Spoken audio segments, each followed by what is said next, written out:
नमस्कार मंडळी, स्वागत आहे आपल्या यूट्यूब चॅनलवर. ठरलं तर मग या मालिकेमध्ये आता अर्जुन आणि सायली अद्वैतकडे आलेले असतात, कारण त्यांना त्या दागिन्याचा पत्ता लावायचा असतो की कोणी घडवला आणि केव्हा घडवला आणि कोणाचा आहे, तो कोणाच्या नावावर रेकॉर्ड झालेला आहे. तेव्हा आता अद्वैत म्हणतो, थांबा मी ना सगळे रेकॉर्ड बुक वगैरे चेक करतो. तेव्हा आता अद्वैत कला सगळे रेकॉर्ड बुक चेक करत असतात. 1995मध्ये कोणी हा दागिना आणि त्याच तारखेचा कोणी घेतलेला आहे, कोणी घडवून घेतलेला आहे, ते सगळं चेक करत असतात. तर आता अर्जुन सायली खूप खुश असतात, कारण त्यांना आता असं म्हणजे कळतं की आपल्याला आता पुरावा भेटणारच आहे की कोणाचा आहे म्हणून तो.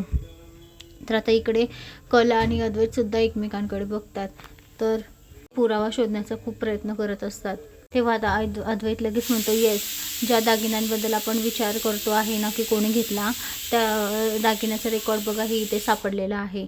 1995मध्ये त्या दागिन्याला कालिंदी महाडी यांनी बनवून घेतलेला आहे, या तारखेला 1995मध्ये.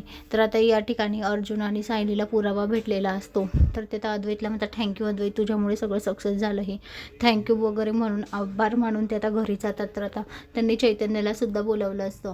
तेव्हा आता अर्जुन चैतन्याला म्हणतो की कालिंदी महाडी यांनी 8 ऑगस्ट 1995मध्ये हा दागिना बनवून घेतलेला आहे. तेव्हा आता चैतन्य म्हणतो, अरे ही तारीख, जन्मतारीख तर साक्षीची आहे, साक्षीची जन्मतारीख आहे.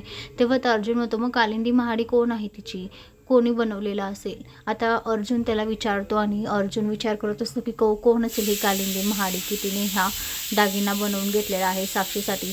सगळे पुरावे आता आपल्याजवळ येत आहे आणि गोळा होत आहे. तर मंडळी, आता इथे अर्जुन आणि सायली आणि चैतन्य आता तिघंही मिळून आता कालिंदी महाडीला शोधून काढतील. कोण आहे ती, काय आहे तिचा भूतकाळ, काय आहे ते सगळं आता शोधून काढतील आणि ती साक्षीची कोण लागते, ह्या सगळी माहिती आता ते काढून घेतील. आता आपल्याला येणाऱ्या पुढील भागात माहिती पडेल की कोण आहे नेमकी ती.